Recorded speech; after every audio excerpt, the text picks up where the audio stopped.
Welcome back to the Fight Business Podcast. We're back after a long hiatus, but we've got none other than the special guest, my bro, my bestie, My brother. old teammate, Macauley Coyle. How are you, bro? All good, bro. Yeah, Thank good, you for the invitation back on the Fight Podcast. Anytime, man. Anytime. So, want to kind of jump into it. How's life? What you been up to? What you doing? Yeah, life, all good. So I guess, for people who don't know Then get to know. get to know what I do. So I'm the head coach at a place called Team USF based in Leamington Spa, kind of like Warwick, Leamington. So my main thing is obviously coaching there.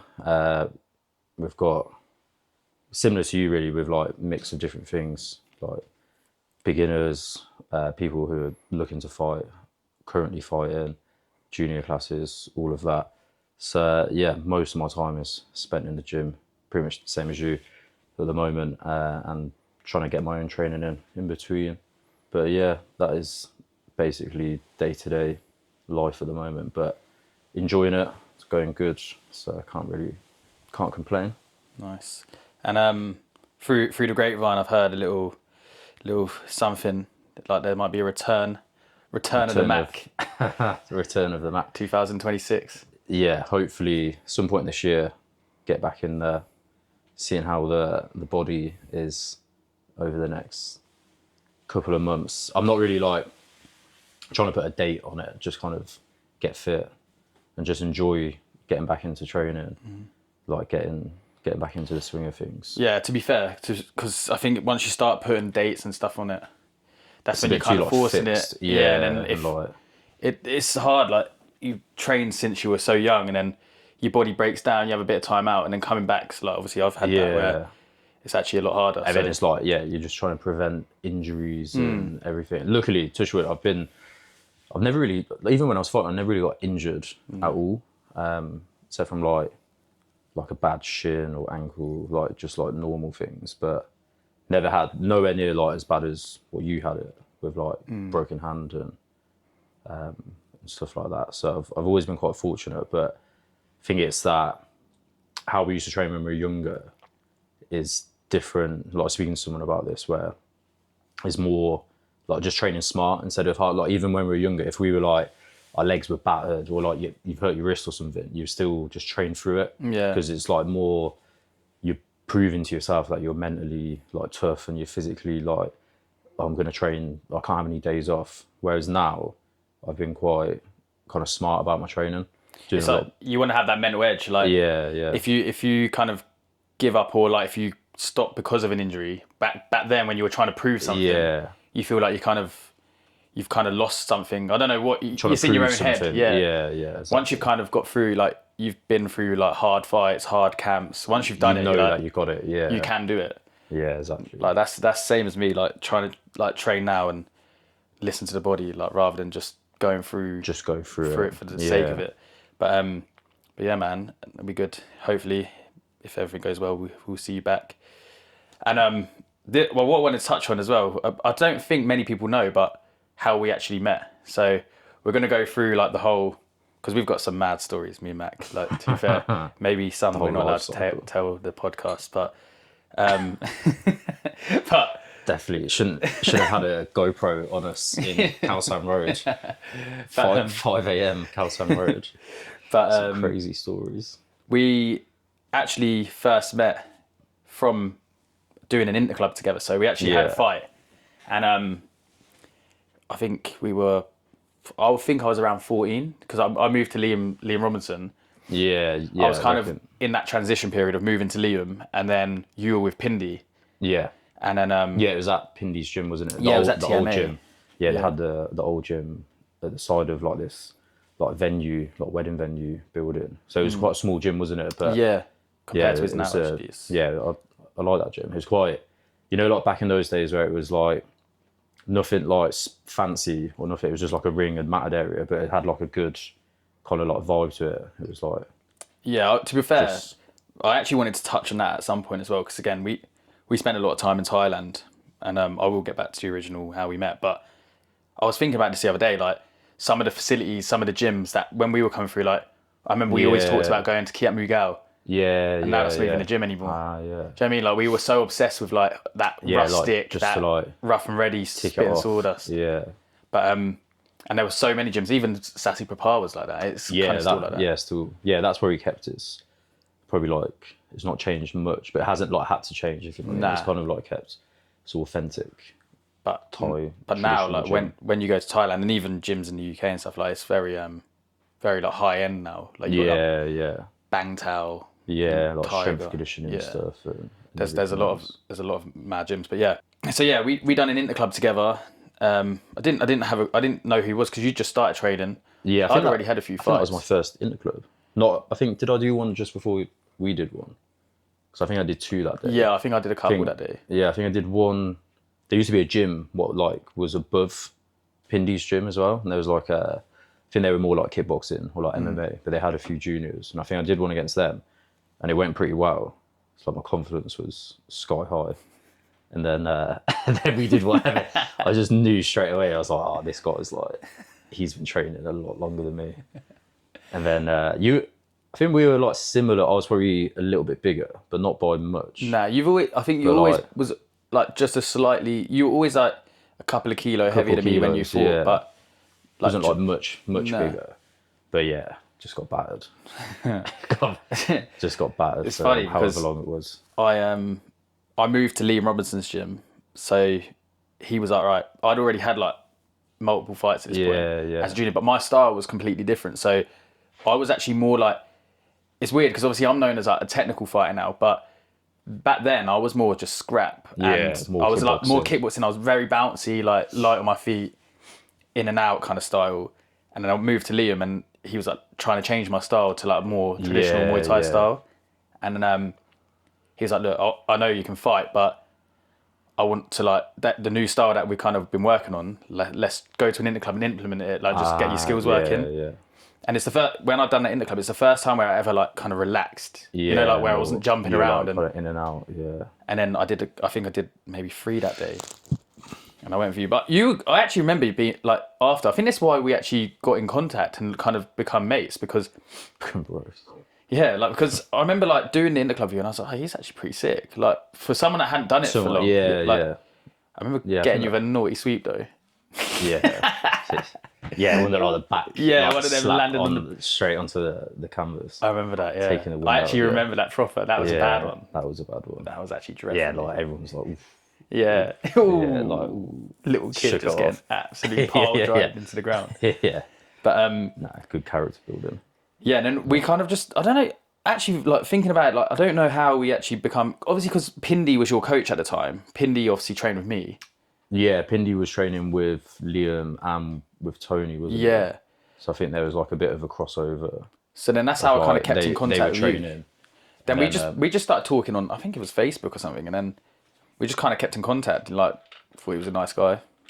He must have thought I was a nice guy, and then, and yeah, the rest is history. A bit romantic. I think we were around 14 years old, and I remember like 14.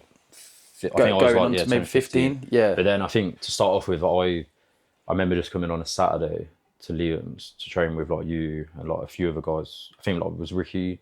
Ricky was training there. Ricky was there. Ben would have been there. Ben Lucas, yeah. Sam. Yeah, there was Mason.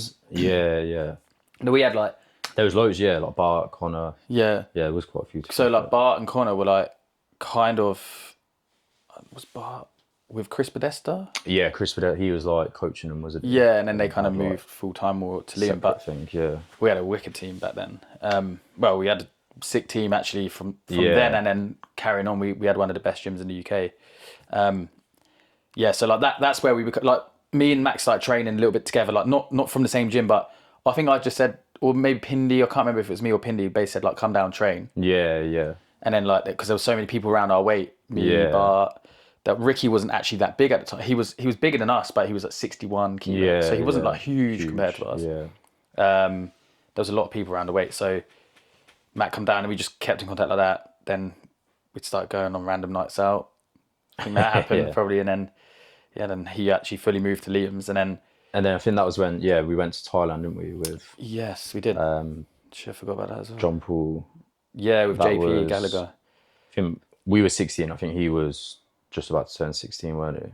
Yeah, I think he might have been like 15 or something. Yeah, So like that would have been we- when we finished we finished our school, weren't it? GCSEs. Yeah.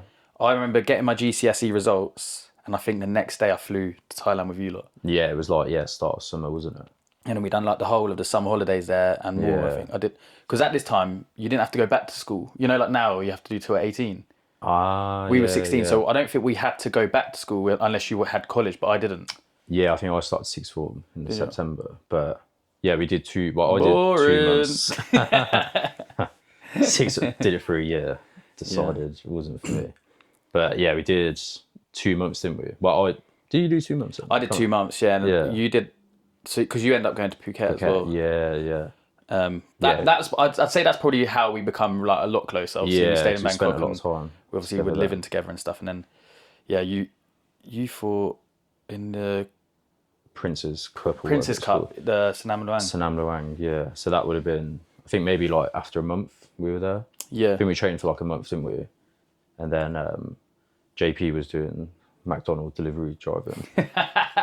Yeah, he was. Zero training. Yeah.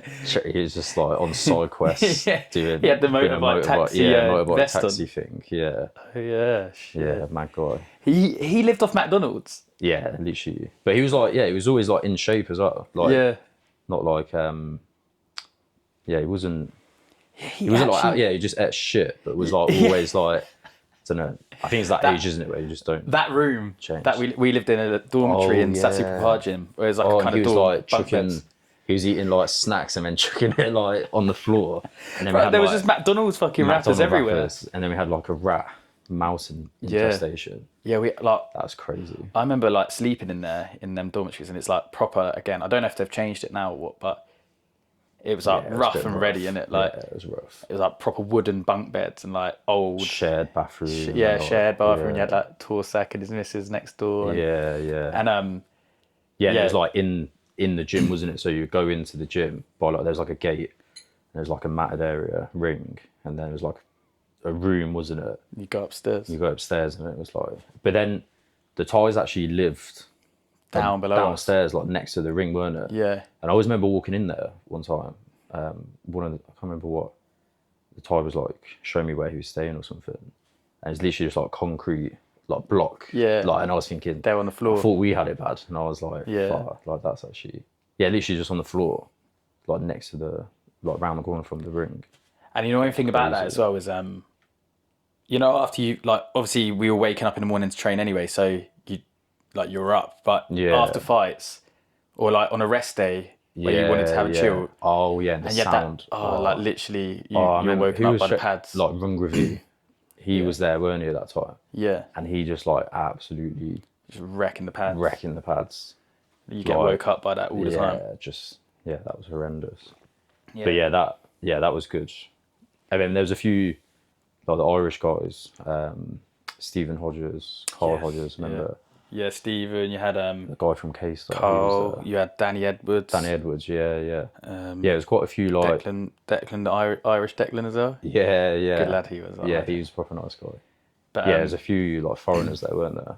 So that was at Sasi Prabha Gym, and Sasi Prabha Gym back then was like, I'd say it was like kind of coming towards the end. It had a real good era of like, I think it got Gym of the Year like a few years before it maybe, and then I think a lot of their fighters left, but you had like Rungravi, but he was coming towards the end of his kind of he was like reign. Channel 7 champion, wasn't he? And then we end up going Petch and D together. So then again we stayed. You actually, I think you went to Petch and I went to Petch and D first, but you went for a long period first. Yeah, I think you went with Liam and the rest of the guys. Yeah. Maybe the year before I went. Yeah. Because that was where, so I did 1 year at sixth form, kind of weren't enjoying it or didn't really, like I kind of was already, you know, where we were like fighting was like all we were putting our time and energy into was training, like getting fights matched and obviously like the main it's not probably as accessible as it is now, but back then we were like fortunate that we had like contacts with gyms in Thailand. Like, obviously Sasi Prabha was through like Palm, like he spoke to them, and kind of, it wasn't like we just turned up at 16, and they were Yeah. like random people. Like we were quite fortunate where we had people who would kind of set it up for us. Yeah, and we were make like sure well that- looked after at a yeah, young like age. really looked after when we were there. And that was kind of the same with Petch and D, where Liam obviously had a good relationship with Boat, the owner of the gym. And I remember when I said I wanted to do like a bit of a longer stint in Thailand, he basically said, because you guys went to Petch and D the year before, he was like, that's like the best gym to Yeah. train out of. Yeah. Which it was. I mean, Sassy Papa was really, really good. Like, I loved it there. Yeah. Like, I'm glad I went there because it was like a different vibe. It was- It's a like kind of different setup. like when you Like- talk about Thailand gyms and like back then, and like when you can tell stories now, like we actually lived in a like we had that proper experience of like old school Thai how gym. they kind of were like living and Yeah. like fighting. We were like staying in bunk beds with like Nongo and like Same, Yeah. like sharing a room. Yeah, Where they were like the best in Thailand at the time. Whereas now it's like, I think it was a good thing, obviously, though, because it shows that like, how much the sport's growing. Because I always thought that was mad, where we were there, and it was like we were like nobodies, like having our first fights or whatever in Thailand, but we were like living and sharing like just day-to-day life with people who are like the best in Thailand. Yeah. Which like doesn't, it's kind of like an amateur boxer living and doing the training camp with like Tyson Fury or something. It's like, it doesn't make sense. Like, Nah.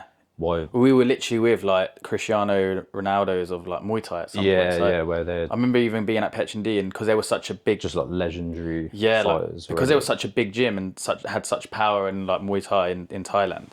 I remember like training with Senchai when I was like 15.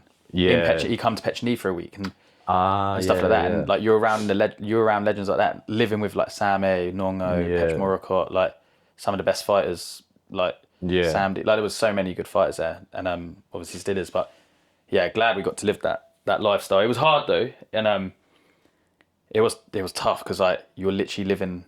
You've come from a country where you're not poor, not like rich or anything like that, but you've gone and lived a completely different life that's actually harder probably than it is here. Yeah. Saying that, I say that now. Yeah, like, it is one of those, but I think, I don't know, sometimes people, it's one of those where you're like, we're choosing to go out there as well. Yeah. So I feel like that's where sometimes you have that advantage in the gyms in Thailand. Definitely what I found at Petch and D, where some of the Thais, the ones who weren't like top level, but they were like really good still, you could see like maybe they didn't actually really want to fight that much. It was kind of just like a part of their life, if you know what I mean. I think that gave us the edge. Like we done really well in Thailand and had some good wins and stuff like that in Thailand in the stadiums and whatnot. And I think the reason why is like because obviously skill wise they are probably just as skillful, if not more skillful than us, more experienced. What I realised is that the hunger that we had to just win, we didn't care about anything else. Like they're doing it purely to put money on the table for their family, which gives them a different kind of edge. But when you really want to do it and you really want to be the best, it's like the passion for it. I think money, like fighting for money, you can kind of get to a certain certain like kind of level, but that kind of want to win and be the best, like that will surpass it. And I think that's why, like speaking for myself, I think I even felt it in fights before where the fight started getting hard, and I was like, I know that you're breaking now. You can like take it. Money can only be a certain motivation, and then it gets into like the kind of deep mental side of it. Like why I knew I would. That's what I mean. I knew I'd like win in that as well. And same as you, like you had some hard fights, but you could always kind of take it to that next level and kind of get the win over them. And I think that's because you wanted to do it. They kind of had to do it. And I think that that is a key point. Like I think also living with like superstars like that, like Nongo, Sam A, and people like that. I think like it kind of makes them. You kind of like make them. You normalise them. You know what I mean? Like, they're just like human. down to earth people. And like you're like and then you're with the superstars. Then you're with like the kind of the level below that where they're still sick. But they're not them. Not. And you realise that they're not. They're actually not as mentally strong as you thought. You know, when you're living with them around all the time, and then you go to below that, and you're like, okay. So I think being in Thailand and being around it, that's another thing that really helped me is I realised they're just human. So when I was coming to fight some of these guys, I weren't like, oh shit, like he's tired, because that was a big thing back then. Like not now. Again, just fighting a Thai. If you fought a Thai, everyone was like, wow. Like even if I beat a shit Thai, like Yeah, they'd be yeah, like, "That's sick, you fought a Thai." Like, yeah, whereas like we just normalized it, and I think yeah, that's what gave us a good edge against some of them Thais, to be honest. yeah, But yeah, and that's another thing. Like, I was gonna ask, like, because me and you, like, I remember like having chats with you. We were always kind of like little hustlers. To be fair, we didn't have any money really, yeah, yeah, but we always like we always thought we were gonna make money somehow, and like so yeah, like money was never the motivation for us really. But like I always remember saying like one day, like we always used to like say like one day like yeah, yeah. we'll be good, and then but like why do you think? Why did you do it for no money? Like basically no money. Like what was the want? Well, I What think did you want? like what we were just saying, where it's just like the passion for me. Definitely, like even like training at Petchendy and then fighting at like the old Lumpini Stadium. Like I didn't even know you really got paid, if you know what I mean. Nah. Like it was literally just doing it because like I wanted to do it. And I remember like my first fight, yeah, getting like 1,000 baht or something. Yeah. But the same thing, I didn't even know you were meant to get paid. So when they gave it to me, I was just like, You're just sweet. buzzing. Yeah, just like yeah, 1,000 baht. That Straight down to Khalsan, getting yeah. 2 or 3 buckets. Back then it was probably a bit cheaper. That was as well. cheap, yeah. Like the exchange rate was like probably a lot better than Nearly 50 can't remember, baht to a 50 pound. baht, yeah, that was it. But it is like, yeah, I think we're choosing to go out there and to obviously kind of sacrifice what you might have or the opportunities you have here in the UK to go and fight there. But like what you're saying, where it pays off, where as soon as I come back from Thailand, even at a young age, I had people who like wanted to train with me, like would pay me for PTs, but like pay to train in like a class where if I didn't go to Thailand and have that experience, like I probably still would have been able to coach and do everything, but you don't have that extra It's like that kind of like selling point for yeah, it. that's it. That's what I was about to say. It gives you that credibility. Like the amount of money it would have cost me to go there at that young age and like stay. I think I stayed for like 6 months was the longest. And it wasn't that expensive. I remember like only costing like 30 quid a week to like buy food and stuff, which was like insane. Like cost think literally nothing. I remember like my weekly allowance sometimes would be like 1,000 baht a week. Oh, that's crazy. Mad, yeah, isn't it? Like, I think I used to just sometimes go over it a little bit, but I used to try and budget for 1,000 baht a week, Yeah, that's crazy. which is mad. Like, and I was still eating like 3 or 4 times a day and stuff. Yeah. But that's where, yeah, you're like, you're not thinking about the money because you know it's just like anything, I guess. If you become really good at it, you're going to get paid Yeah. for it eventually. You're going to like financially have some gain from it. Whereas if you start off and you're a bit like, I think that's what a lot of people struggle with like at A-class level here in the UK still, where the money is still obviously pretty shit. I think A-class fighters starting off are still getting paid like 300-400 quid for a fight, which is like in this day and age, like nothing really. But then I think if you get too bogged down on, it's shit money, what's the point of doing it? Yeah. You're never going to get to that stage where you've got people who have like literally their whole lives have changed financially, I imagine, with like Jonathan Haggerty, Nico, like all these guys would have went through that stage of getting paid shit and sacrificing their time, like training in Thailand or wherever else to then like benefit it. Because like I had this conversation with someone recently where definitely as you get older, like he's like in his mid-20s now and he's like, I need to find a career because like I've not really got like financial security and everything else going on. But I was like, you're not going to get that straight away from Thai boxing because you've got to have other stuff going on like coaching or like doing events and or even like online, kind of like what you're doing with like online courses and stuff like that. There's always got to be, can't just be relying on just fighting. Like no one, even the top. I was about to say, like guys don't even do them that. top guys, like They're still like diversified. yeah, like Liam Harrison, Jonathan Haggerty, Nico. yeah. They've all got online training platforms because Yeah. I don't know exactly what they all get paid for the fights, but I know they're doing a lot better. But I'm still sure it's not life-changing money for most of them. And but it's also, you always got to have like different things coming through. that's what I mean. Like you were saying, when we were younger, like it was always we'd go to Thailand, but then we'd make money by like getting like equipment out there and being like, does anyone need?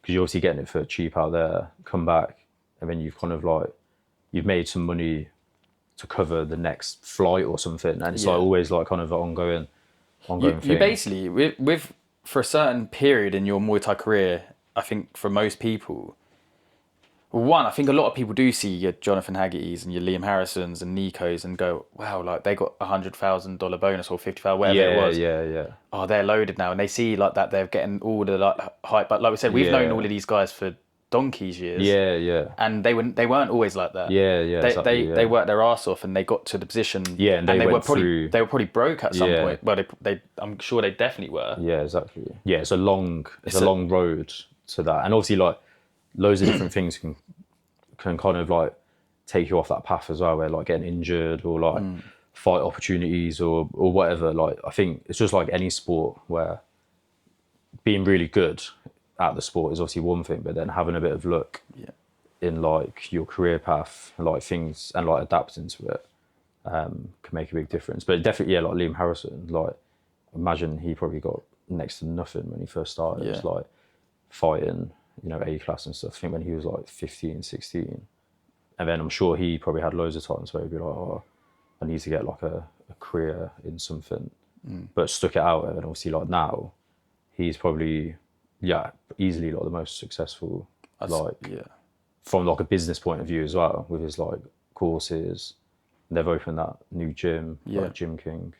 His gym endorsements, and, sponsors and stuff like that. Yeah, like and that's what I was kind of going to go on to. Like, and this would be probably a bit of advice for fights, because you're probably basically what we were doing at the time, and probably them as well. I'm guessing at some points were like they were trying to earn money, whether it's personal training, selling some equipment. Yeah. At the time, online training probably wasn't a thing. Well, it wasn't.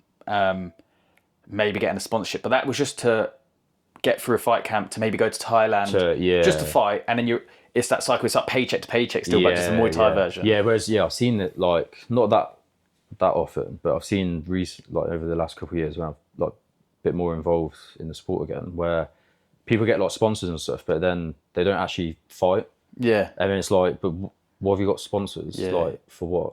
But then it's like they just want to have that lifestyle of like, oh yeah, like I'm a fighter or I've got a fight coming up. But then it never actually, and that's where it's like so short term, because people who are sponsoring, the majority of them are doing it because they actually enjoy the sport, and they've got some form of like interest or passion in the sport, so they're not looking to actually get any return on that money they're giving you for a fight camp, but they want to see you go and actually do something and be like I seen or something. I think it was Joe Comerford he put some really good posts up, some like quite incentive ones, and he put up something about like sponsorship isn't isn't charity. Yeah. And it's true, like a lot of these guys just want sponsorship. They've not even fought. They've not really fought yet, like, or done anything real big, but they expect sponsorship. So they expect everything now, and I think like a lot of fighters need to be patient, and also I think a lot of fighters need to realize they need to build things rather than just get this overnight success. It's not going to happen, and you've got to kind of learn how to be a bit of a hustler. Like we were saying, like me and you, how many ventures did we have? Like doing random shit together, trying to sell whatever. Like you like selling like winning gloves, making like loads of money, and then like just random things. Like, but that's where like opportunities just come up, don't they? Where you're just like, you got to realize as well, your fight career, even if you are someone like the guys that we were mentioning from the UK that are making good money fighting now, they're probably going to be done when they're 30 to 35. Yeah. So their career's done, and they've got another whole life ahead of them. Yeah. So you need to build something, and I think that's what fighters need to realise, and I think that's why, like, you got to do it in the right way, be organic, and kind of just step by step do it. Also, okay, last thing on the point of like our old careers and stuff and how things have kind of changed, is like we were talking about like, why did you want to fight? It wasn't money. To be honest, Instagram wasn't even a thing. No, really. it wasn't. Yeah, it was. I think it just maybe started, so it wasn't even. It wasn't even clout. Yeah. Like that's why I think you see fighters back then, they were just fighting. I think the main thing, definitely with like our gym, at Liam Robinson's, was like, and at Tony's gym, where you had people, like Dean James, who was they had like a few world champion guys already. I forgot the name. Damien Hood, that was it. Yeah, like these kind of guys, or like Cherie, the female fighter. Who else was Reese there? Crook, Pete Crook. Yeah, like these guys. I think it was more where because we were like training like in these places where you could see, like see a picture on the wall and they've got like a world title, or Yeah. they've been to Thailand and you can see their picture from when they fought in Thailand. It was more like, yeah, not for clout online, but to be like, when you're training with them, you feel like you're getting that mutual respect of like, you've went and done it as well, instead of... You were kind of doing it for the glory rather than the kind of ego or showing. Yeah, you're doing it for yourself, essentially. Yeah. Because it's like, if you're doing it for other people, you realise that like people, they don't actually care that much. But And also, I don't think you get that far. you don't get that. Yeah, you don't get that far with it. You've got to have your own. When you're like when you're in the fourth round and it's getting hard, and someone's elbowing you and you're having to slug it out, like that's when you realise you're not doing it for someone else. Yeah. And that's where a lot of people break, because like they don't really want to be there. Yeah. They don't they're doing it for the complete wrong reason, and that's where you see a lot of people break down in fights, because they were doing it for a bit of a show, but when the going gets tough, that's when you got to really want it. And if you don't, then you're in a bad place then. Yeah, and I think you kind of build that, definitely with our gym, like what I was saying, where everyone who was fighting, it was like we're representing like a big name, like the gym already had through like Tony, like Dean, Liam, Pindy, like all these guys who were like involved in it. It was like, there was like a reputation. So if you were fighting, like you were representing yourself, but you also like, if you just gave up, that was like against like the gym kind of. I remember like I was so proud to like represent like Liam, with his gym name on my shorts and stuff like, and we had such a good record like as a gym, and we had such a good rep. I was like, I don't want to be the guy that lets anyone down. And even though like as long as you fight your heart out and like it didn't really matter, but like I wanted to be a winner because of them. That show in. Was it in St Helens or somewhere up north where there was like 5 of us fighting? You, Panicos, Dean, Connor. Dean James fought, Dean fought as well. I think that was 5 of us. Connor. Yeah. And then who was? I think Connor won first, didn't he? Yeah. I think he battered some guy, and then was it Panicos? Nah, Panicos was one of the main fighters. Oh, he was the main one. Yeah, he would have been the main fight. Maybe it was me. You fought against French guy. Yeah. You had about 4 cuts on your face. Yeah, like just absolutely. I remember that. Like, I remember watching it. So I used to always corner. And you after. I fought Rubatello that day, and I remember watching your fight, and I fought Paulo da Silva like about 2 months before. Couple months before. Yeah. He smashed my legs up, obviously. So I was in pain for ages after that fight, and then I didn't really, to be honest, want to fight against Rui, like not because it was him. I just didn't want to. I felt so injured. Yeah. And then it was one of those, because like everyone was on it. Yeah. It was like, and Liam told me that I was doing it, so I just done it. Yeah. But I remember, and I didn't mind having a scrap. Like I had a real hard fight against Paolo. I had loads of hard fights, but I remember watching your fight, and I was like, oh fuck that. Not today. I think that because that guy, like, we'd never like. I don't think I ever watched his fights or anything. I didn't really know what to expect. Just that he was like fairly experienced. But he was from that Team NASA. That was it, yeah. But he was like training at a gym in Edinburgh, Hanneman, Scotland. And like, he hit me, all those where like, someone's in front of you and then next minute they're like at the side. And he was like whacking me with, he was good, like punches, elbows, like all sorts. And I just remember getting, absolutely like peppered first few rounds. But then I think I ended up like grabbing him and realising he couldn't really clinch. So I just like ended up just clinching him for like the whole fight, but he was like landing good shots as I was getting in. But that was like, like what you were saying, where I could have easily, like, I think my eye was cut first round, second round, and like a bit, that thought in your head where you're like, oh, this is going to be a long day. Like 5 rounds of just getting absolutely. I remember watching it. Obviously, I used to corner you, but I couldn't corner you that day. And I remember watching, going, "Fuck." It was like it was actually a tough watch, because it was a hard fight. Like you won it in the end, but it was tough. And I was just thinking, I don't want to fight like that today. I just thought, I don't care if this fight is boring. Like, I don't want to end up, because you were fucked in the change room as well. Like you were absolutely like you were throwing up and everything. I was like, oh. And like both eyes were cut. I think I was like cutting the eyelid, and then like on my eyebrow. And then I remember thinking, so I remember in my fight with Rui, I hit him with probably one of the best punches I think I've thrown ever. Nah, it wasn't. Right, it was up there, definitely. Yeah, I proper rocked him. His gum shield flew out and everything. And I remember going in for to kill, but then John Pop actually stopped to put his gum shield back in. I think I hit him with an elbow after. And I went in for the kill after, and I was like, nah. I just teeped him and just played. I just couldn't be bothered to get into a fight. Because I remember watching that, and I was a bit injured anyway. I was like, I just want to win, and that's it. And to be fair, good thing about Liam Robinson, like he wanted me to be like that anyway. So like, it wasn't like I had a coach going like active, like fighting. My coach wasn't going, oh, fucking go for it. Knock him out. He actually was like happy that I was just playing. I was actually a bit annoyed with my performance, but I remember him saying, no, that was perfect. Like really good. You played the game perfectly. It was a really good fight. But yeah, man. So we've had some good times. We've had some real good training partners and training teams. Like mainly, like I said, Liam Robinson and then Petch and D really. And we went to Sassy Proper Half for a bit. So a little bit more about you and your kind of life and whatnot. You kind of went into. So I know you went down the uni route and stuff like that. And we won't really bore anyone with that rubbish. Bore you with boring. But like, you always done the degree, but you didn't actually really use the degree. Yeah, so really, I was I think when I had my last fight, I was like in last year at uni. And that was kind of when I was like at the point where I was just like doing, way too much at the same time. Not focusing on one thing 100%.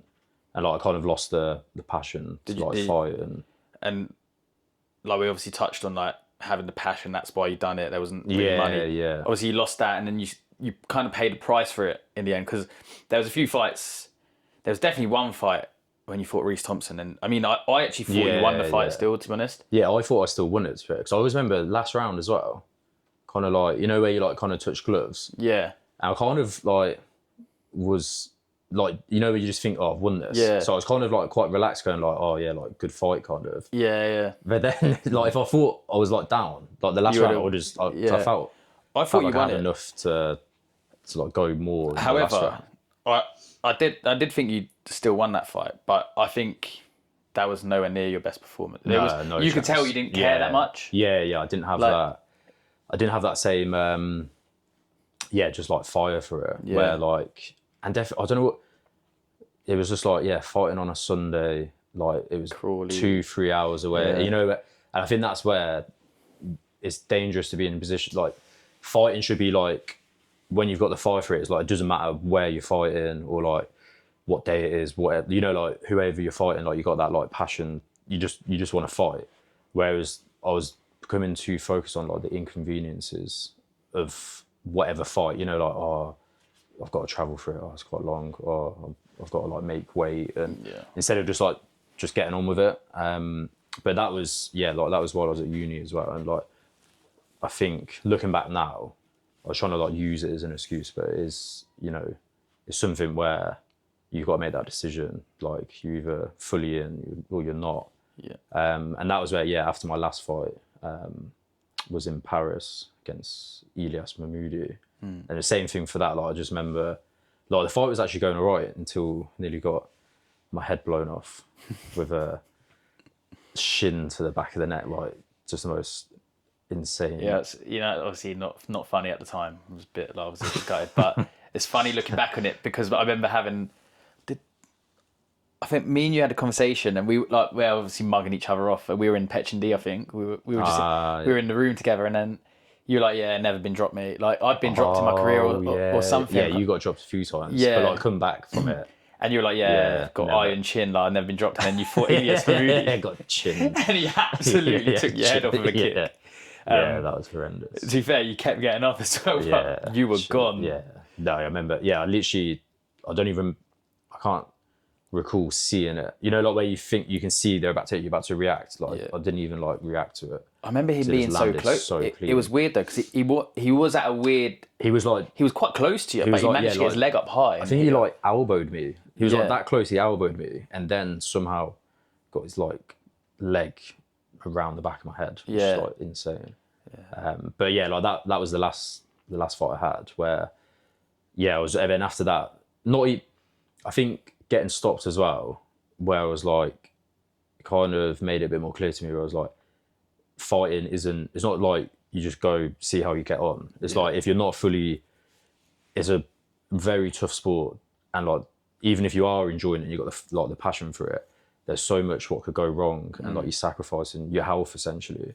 Definitely like getting knocked out or whatever, like you're essentially sacrificing your well-being. If you're not fully invested, then there's no point. You can't like kind of. It's a high price to pay, basically. Like Yeah. It's not like a football game where you have 11 players on the pitch and you got you got 10 other If players. you're doing backing shit, you get subbed. Yeah. And then you're just out of the game or whatever. You don't put the work in, or you don't commit to it fully, and you're getting knocked out. And that's you the do reality. shit, you get you get seriously hurt. Yeah. And I think that was like the same as you, where whenever we fought, I never even thought about getting hurt. Like it wasn't, I didn't care about getting like hit with like big shots and stuff. But it was like once I got stopped then, I think it kind of made me realise a few things where I was like, yeah, maybe like I need to wait until I've got that kind of like hunger to fight again. Because I know like I've got the skill set to be in against those guys. That was kind of like the frustrating thing, I think. Because like I knew I could still kind of mix it. But yeah, like I didn't have that. And then that's when, finished uni, kind of was just like getting into corporate kind of world, starting a career, and then started my own mortgage advice business, Wealth Mortgages, a couple of years after that, and had that for about 3 years, which went really well. So like I started it from scratch, and then like any business, just like getting it the first 6 months out of the way, that was like the first hurdle. Then after that, like it just kind of from referrals, and I think I was always quite fortunate from having a good background in Thai boxing with like the network of people like a whole variety of different people, from like gym owners to people you train, people you just know through the sport.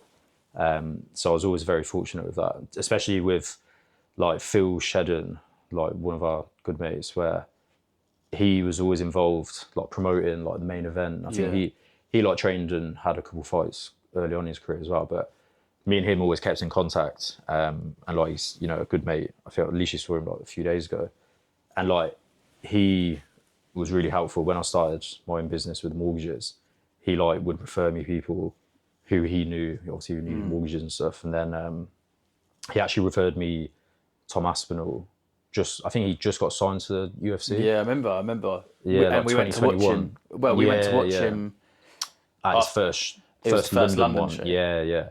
So I remember speaking to him, like, I think, I literally only had the business like 6 months.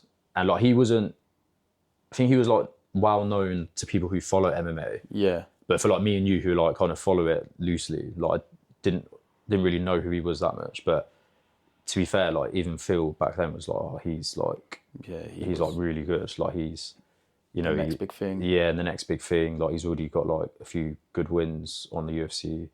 I think he like knocked out the first two people. Yeah, he got a bonus. Well. Got the bonus. Yeah, I remember him training with John Gillies from Four Corners. Yeah, he done a bit of stand up. Yeah, because he was at Darren Till's gym, wasn't he? Yeah, Cowbon, and then it was just his dad started training him. Well, I think his dad was obviously always training him, but like they just fought out of like Aspinall, BJJ, wasn't it? But yeah, helped him buy his first house, which was quite a cool experience. Good one for the resume.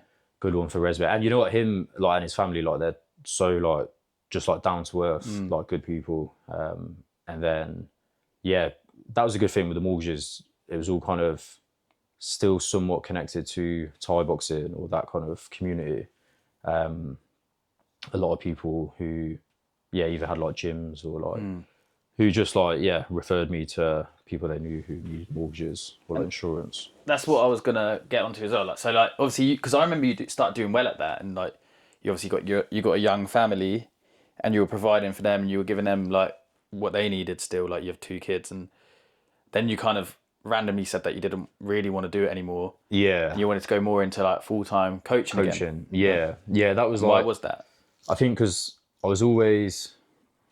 When did I start back? I've always been like coaching or like involved, like I was saying, when we come back from Thailand at a young age, but I never took it as like a career. Yeah. Like it was always just something what was there, like coaching a couple of hours like through the week or like doing PTs and stuff. And then that was the same when I had the mortgage business. I started coaching back at the gym in Leamington, like a couple nights a week. I think it was like just 2 nights a week to start with, just because I think that was where I still had the passion, not for competing, but for like coaching people and being involved in the sport, and like helping people kind of get started if they wanted to fight or just like learn Thai boxing.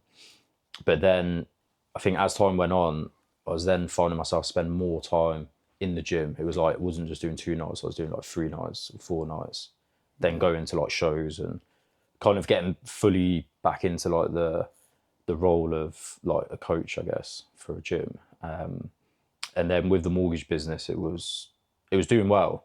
Like I had like a really good year, like loads of new clients, like loads of like good things going on. But then I think I got to a point, it was kind of after I got like a new office and everything, and I was spending like Monday to Friday just like sat in the office. But then I was like finding myself looking forward to going to the gym in the evening. Like that was the main part of the thing I was looking forward to, like during the week.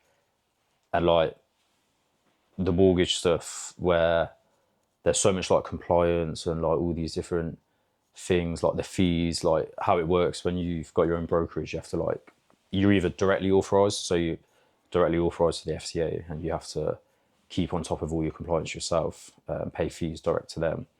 Or if you're a part of a network, you basically pay the network a fee and they make sure you're doing everything in a compliant way. So you're like, you know, doing all the checks properly and like keeping records, and they basically help you protect your business and do business the right way. But then that was like, the fee for that was going up kind of every year because there's all these new different things coming in from the FCA and stuff. So at one point, I think I was paying like 600-700 quid a month just on like fees, like before even like making anything from like a mortgage sale or insurance.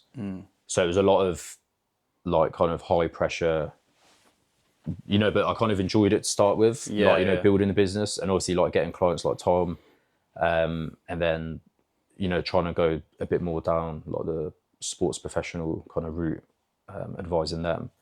But then I think essentially I just realized like I didn't have any joy in like doing it, and it was just like another just office job really.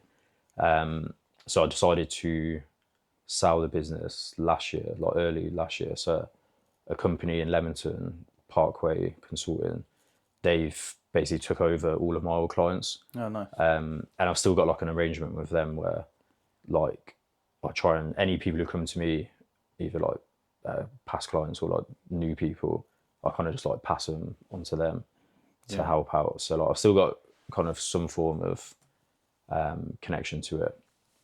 But yeah, like being full time at the gym has been a lot better. Just doing something you enjoy every day is just like a fortunate position to be in, really. Yeah, even when it gets tough, like you got to like kind of step back and go, oh no, it's actually not that bad. Yeah, it's not like, actually, yeah. And it's like, I think the main thing, definitely with the mortgage stuff, like doing a mortgage application and then finding out, oh, it's been declined, or like a lot of like stressful things. So like all day you're battling all these things that are out of your control. But then if you're doing it for something what you don't really care about that much, like I'm not that invested in becoming a mortgage broker or like build or like scaling it up. Whereas for like a Muay Thai gym, I've got a lot more like passion and energy in like scaling it, and like even when there's always gonna be stressful things to sort out, you know, like dealing with any issue, but you know that it's kind of worth it, like putting the time and energy into. Like, what kind of with the gym? Like obviously I run a gym as well. Like you obviously got the fight team, but how do you find like kind of separating running it as a business, but and then also having a fight team? With a fight team like, as well, yeah. How do you do that? Because obviously all your fighters train the same as mine. Like they all train together with like the normal members that ain't fighting. Like, what? How do you find that? Because obviously once you go full time with it, you have to make money. Yeah, like, exactly. Yeah. And sometimes people don't really understand that. Obviously, because when you're a fighter, let's say, you've got to be a bit selfish. Yeah. It's very hard to get a like kind of balance. So like, what do you say? How do you kind of get around that? Yeah, I think it's one of those where you've got to have that like just clear. So like everyone, even if you're fighting, like you've got to come to like the pad work session. Like even if, you know, there's going to be beginners in there, but then it's good for the beginners to mix in with like the fighters, to see them train and to like help them out as well. Try and make it a bit more of like an actual team kind of like aspect of, no one's like too good to like not be. And that, we had that issue quite a bit where we're definitely compared to your gym where you've got like Corey, Liam, like Tim obviously who's fighting again, like top level fighters.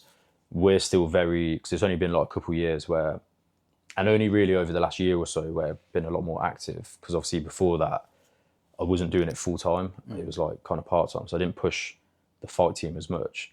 But we've got a lot of guys who are novice level still, kind of like to C class, but they're getting like better. Like obviously every fight they have, they're getting better.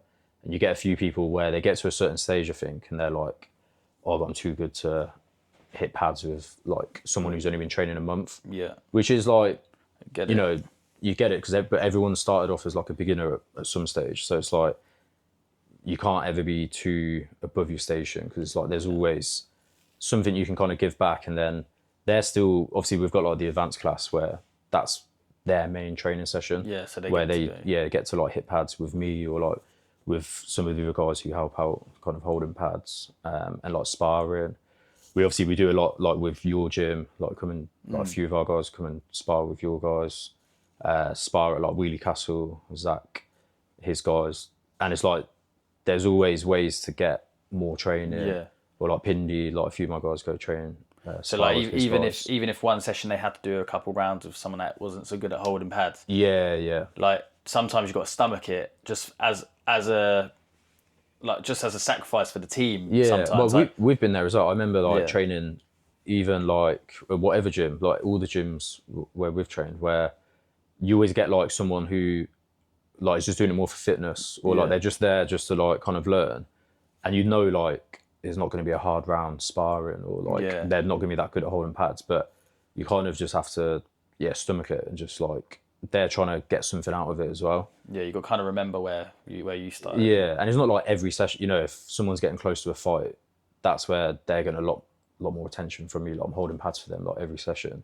They're not having to like hit pads with beginners then. Yeah. But it's like, what I've tried to instill recently is just like, before, you know, where people, I think it's a lot different to when we were training to fight. It was like we just go to the gym and you just train. Like you don't have to have, right, today you're gonna do this or blah blah blah. It's like just turn up to the classes and like whatever you do. So on outside the classes, that's up to you to like run, do like strength conditioning and like whatever extra training you want to do. But as long as you just turn up to the gym, like that's like the main thing you just have to worry about. Yeah. There's no like special formula. No. It's just train. No, exactly. No, yeah, that's good. That's what I try to like. Same thing, like try and instill like this community feel, and like sometimes like I say, sometimes you have to take one for the team a little bit, and it's not all the time, but I think that, and then that helps everyone grow. So yeah, I think that's good. Yeah, and definitely like the beginners, like the all levels class is like really busy at the moment with like, and it's like a good like energy in it. It's like we've got experienced guys, we've got people who are coming in who've never done anything before, but essentially like that's the business side of it as well. Like you need people who just want to do it for fun and like fitness, and then like the guys who do want to compete, they're like, you're not actually, if you look at like all the hours you put in like traveling to like a show, like the costs for missing a day in the gym doing PTs or whatever, and like hand wraps or whatever else, you're not actually making any money like from having fighters, but you're kind of, is a part of the business of, you want people to represent the gym and like do well.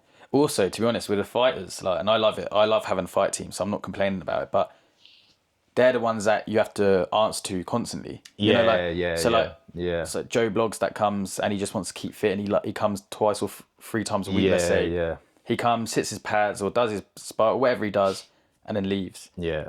You don't get any messages from him. You don't get hassle from him. Yeah.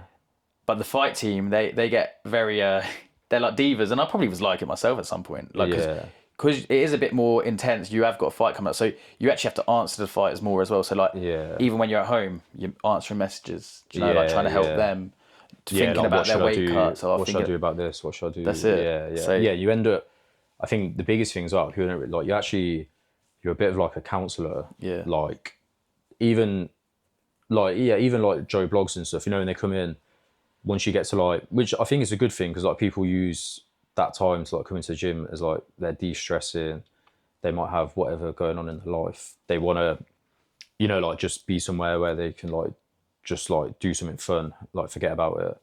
But then mainly with the fighters, you're very involved in their kind of day-to-day life, which is a hard thing to manage sometimes, because you don't, like, everyone's got different things going on. You don't want to be like, you can't be everything for them. You can't be their like nutritionist, coach, counselor, financial planner, and like, I've had it a few times, definitely with like younger lads, where it's like all of their life issues they expect you to have an answer for.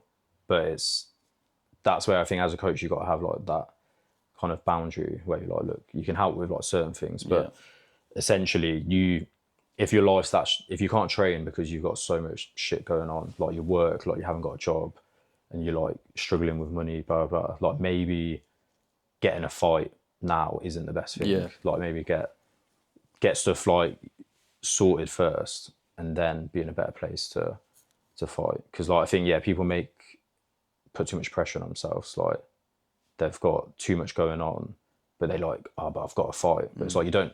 Definitely when they're young as well. Like I think people get a bit delusional where they're like early 20s, but they're like, I need to fight because I'm like so and so is 18 and he's done this or he's done that. But it's you've got loads of time. Like Simon Forrest, for example, where he started like 30. Like after 30. And I think he was just before 30, like a few years before 30. Yeah, he was like a lot, like on paper, it'd be like, there's people like us when we were like 20 or like younger, 17, 18. But kind of shows you, if you really want to do it, there's no age limit on, obviously, like getting to the top level of the sport is a lot easier from a younger age. But you can still go on, like do good things. Yeah, good things, like good achievements with it.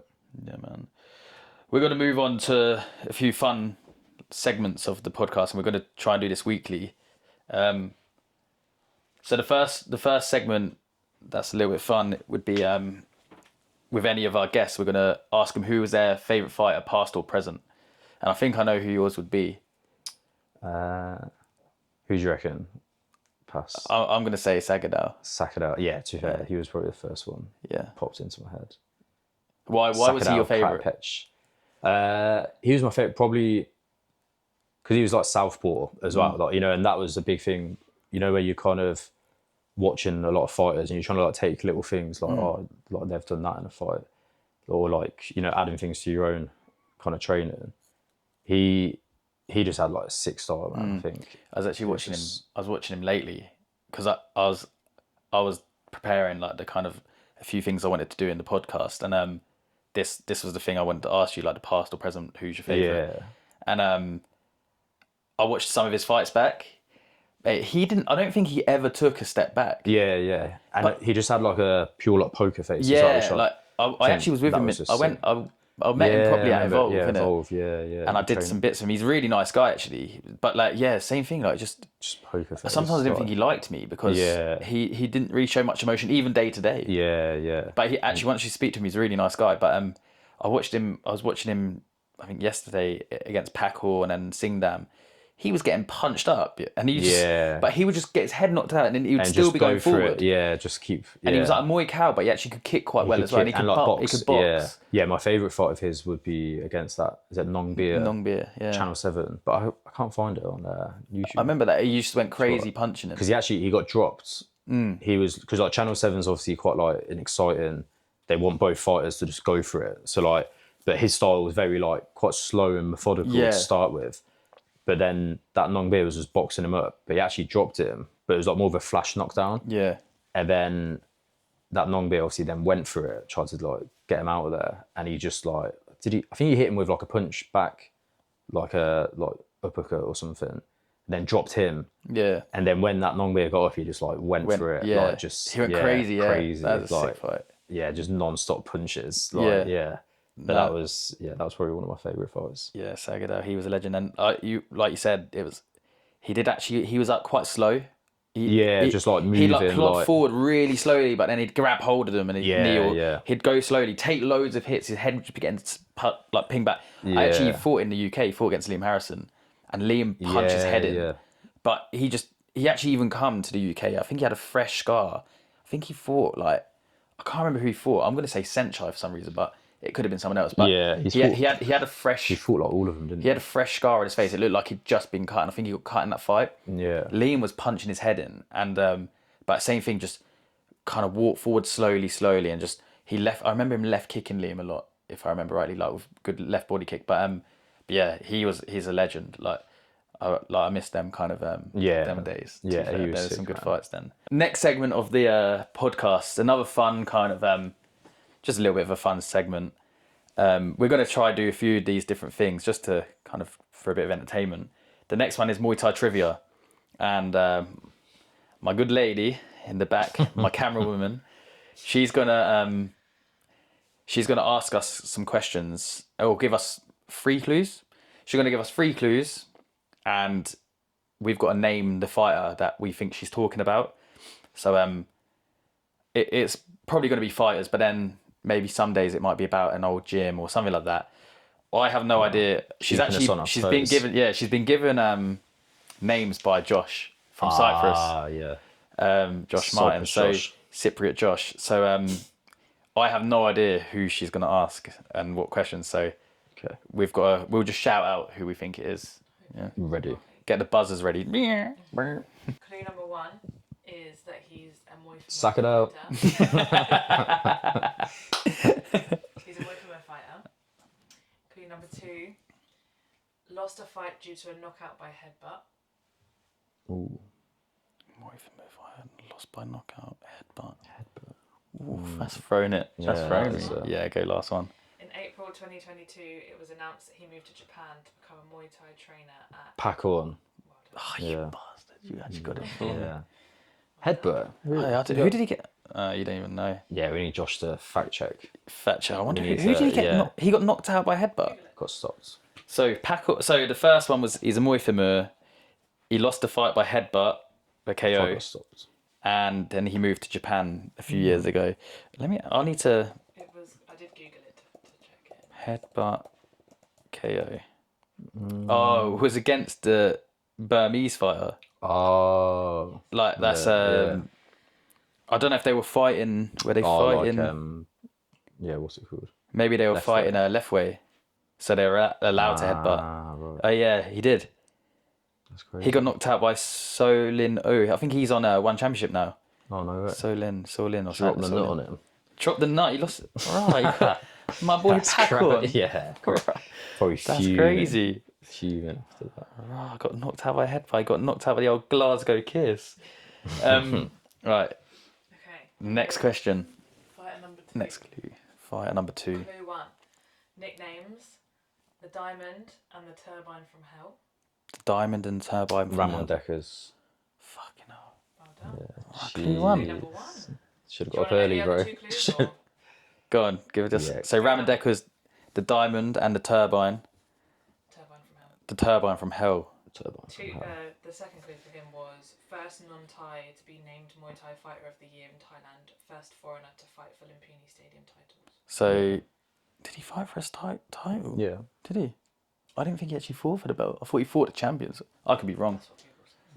No, yeah, Ramon Decker's absolute legend. I actually used to love watching his videos, even though my style was not nowhere near his. He used to. I remember fighting in Lumpini, and like I'd watch his fights as a motivation, like on the morning or the night before. Just a scrapper. Yeah, he loved it, man. Clue number 3 was that he actually died at age 43 due to a suspected heart attack while cycling. Yeah, rest in peace, man. R.I.P. Okay, last one. Ready? Last one. Clue number 1. Won his first Lumpini belt at age 17 in 2012. Yordacha. Sangmani. Whoa. Won his first Lumpini belt at 17. He's trying to claw them back. One name, so if he has like a million names, he might be wrong. No, I just said 2 fighters. Yeah, he said 2. Yeah. Clue number 2. His fight against Liam Harrison was named one's Senchai. Bodlek. Muay Thai. Yeah. Fuck. 3-0, bro. 17, was he Bro. 17? He was.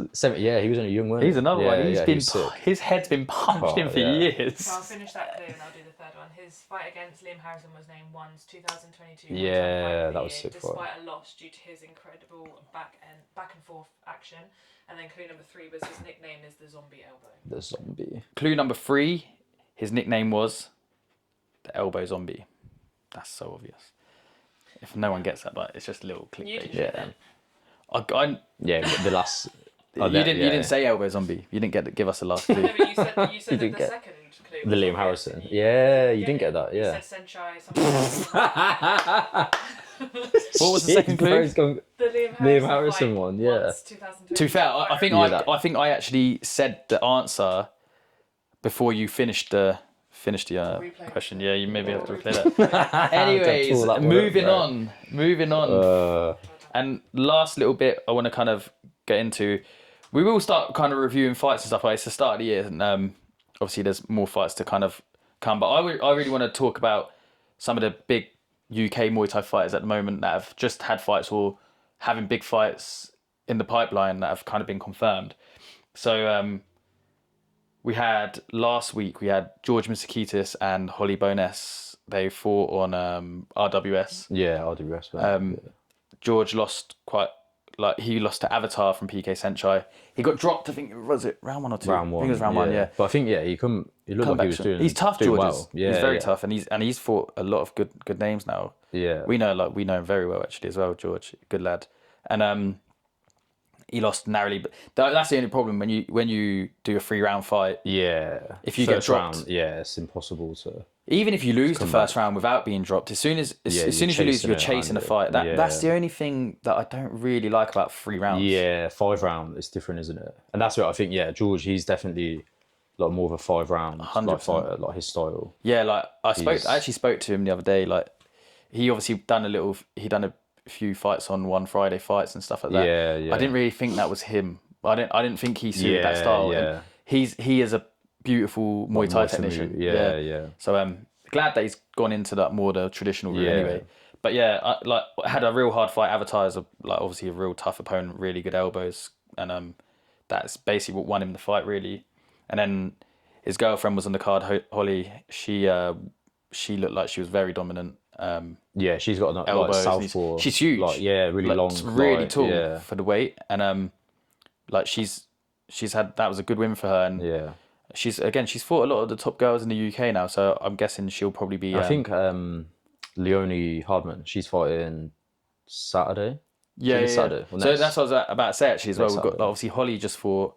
Yeah, it's Then quite we a had- few people from the UK. Yeah, and then you've obviously got another female. It's Leonie. Leonie's had a really good year last year. She come back to fight, and I think that was her first year back. Was it? Yeah, I think so. Yeah. Yeah, because she won. I think she done. I think from December. I think it's been about a year, just over a year maybe. Yeah, wow. And she had I don't know. She had loads of fights. Yeah, I definitely. And I think seen, she like, only 4 or lost. 5. She lost against Danielle Butler. It was a pretty close fight as well. Yeah. But the others, she won them all, and she won a couple of world titles as well. Yeah, smashed She's it. fighting on RWS this weekend, and so she's on the big stage. So we've got a lot of UK fighters on the big stage. We also, I think, a few weeks before that had Lewis George from GFC, Luke Phillips Gym. Yeah, he's good, man. He fought on RWS. He come up short again, but again, really exciting fight actually. He's really explosive and stuff. I think, to be honest, watching him explosive, I've trained him a little bit as well in the past, and his natural explosiveness is like really good. But sometimes it's to his own detriment, like similar to like my lad Liam. Sometimes like they know they're so explosive that they use it too much. Yeah. Whereas like I feel like if Lewis relaxed a tiny bit, like had his explosive moments, but relax a little bit, I think he would be very, very hard to beat. And again, but he'll come back, and he's in Thailand, he's living that life now, and he's a very good fighter. He's experienced as well as a junior. So he's, again, on the big stage, and again, you're going to come up short on them big stages sometimes. That's just how it goes. So yeah, that's a lot of the guys on RWS. And then you've got, on one championship, you've got George Jarvis is fighting Sinsamut. And obviously, Sinsamut's a bit like a one championship legend. He's had a mixed bag of results. He's had some really big wins. He's had some bad losses as well, and he's been kind of KO'd and stuff like that in the past. But he has fought everyone, and when he has been KO'd, it's been against pretty strong punches. And also, again, 4-ounce gloves. You're going to get knocked out. And George is just coming off a loss against Region Erzul again. No shame. That's a really hard fight. Yeah, so George, lovely style, can actually bang a bit, obviously, as well, which shocks me. I thought he was more of a Muay Thai fighter back when we were growing up. Yeah. Like he was always very, again, real good technician, looked the part. Yeah, nice style. Lovely style. But he's actually turned into, like, he can actually have it, and he's got a good punch. He's got some good punches as well. And then you got Nico Carrillo. He's going to be fighting Shadow. And again, that's a proper 50-50 fight as well. Shadow's got lovely kicks. And I think what he's probably going to do to Nico is, I reckon he's going to attack the front leg. Because I think a lot of people now think that that's the weakness of Nico. Yeah. The problem is Nico's so tough that he's got to have another plan as well. You can't just, because I don't think Nico's ever going to quit. Yeah. But then then you got, like, with that, you're always open to be, like, to get hit with especially a punch if you're low kicking.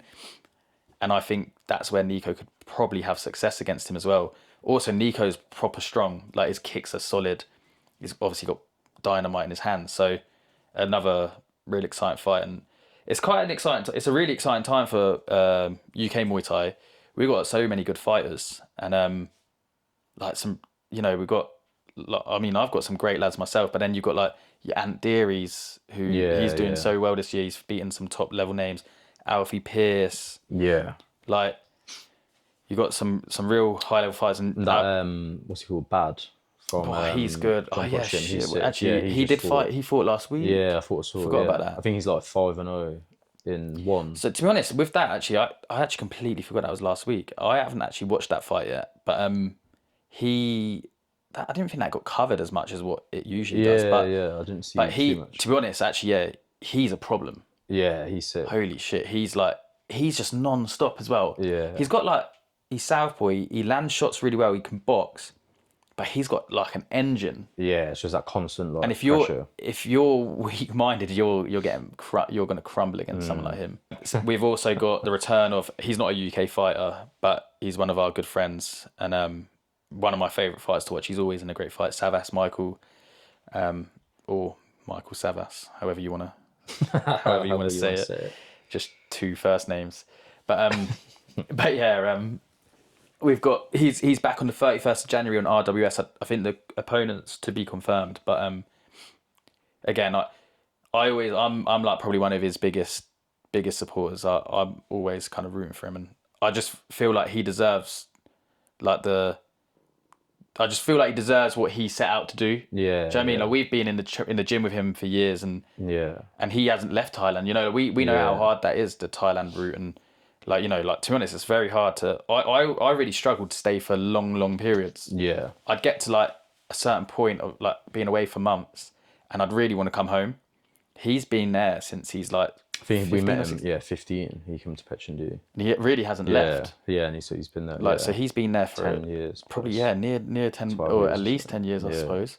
And he's at the highest level, and I think he is championship material. Yeah, it'd be nice to see him. Work ethic, his work ethic. I've said it on other podcasts before, but he's one of the hardest workers and the most driven person I think I've ever met. And I felt like I was really driven, but when I seen him train, I was like, you're on it. Yeah, he's serious about it, and I don't think he wants to stop until he gets that prize, and I really hope he gets it.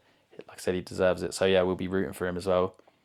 And, like, once this podcast kind of keeps going, we want to do these weekly. We're going to start reviewing some of the fights that are going to start happening a bit more as the year progresses. Like I said, there's some real exciting fights in Muay Thai. There's a lot of promotions in Muay Thai in the UK at the moment, so there's a lot of big fights happening. There's some great domestic matchups and stuff like that. So we'll be covering that a little bit more, like, probably in depth a little bit more. And yeah, man, good luck to all the fighters that are coming up. Leonie's this week, obviously Savas, George and Nico. Good luck to them, and hopefully bring back the win. But yeah, man, this has been the Fight Business Podcast. Thank you for coming, Mac. Cheers, bro. Hopefully everyone got a good little insight of our kind of training life together, I suppose. And yeah, I'm guessing Mac will be back at some point anyway, and we'll kind of break down some more. Yeah, the return of the Mac. But yeah, thank you guys. Paladin Retreats. Oh yeah, let me add that in. Like, I'll say to you. And for anyone that wants to kind of follow anything from Mac or Mac's journey, where can they find you? So we've got Paladin Retreats Instagram. So just at Paladin Retreats. That's something obviously what we've done recently with the gym in Cyprus, Josh, where we had how many did we have? Like 4 or 5 people come out and like train with you twice a day at the big gym, Larnaca. So that went really well. So we're doing the next one end of May 28th till May 31st. So we've got a few spots left on that. So if people want to find out more information, either go to the Instagram Paladin Retreats or the website paladinretreats.co.uk. And then training, the gym is called Team USF. So if you're around like Warwick, Leamington area, it's quite easy to get to kind of from surrounding places as well, like Coventry and Birmingham, because we're kind of like right in the middle of the Midlands. More than welcome to come down, see what we offer, training. We've got classes for all types of levels, junior classes as well. So yeah, come and check us out if you're in the area. Nice. What about your personal Instagram? You got a personal? Yeah, you've got Macauley Coyle. Personal Instagram. Apparently, I've got a personal Instagram. Find me on Instagram at Macauley Coyle. Respect. Respect.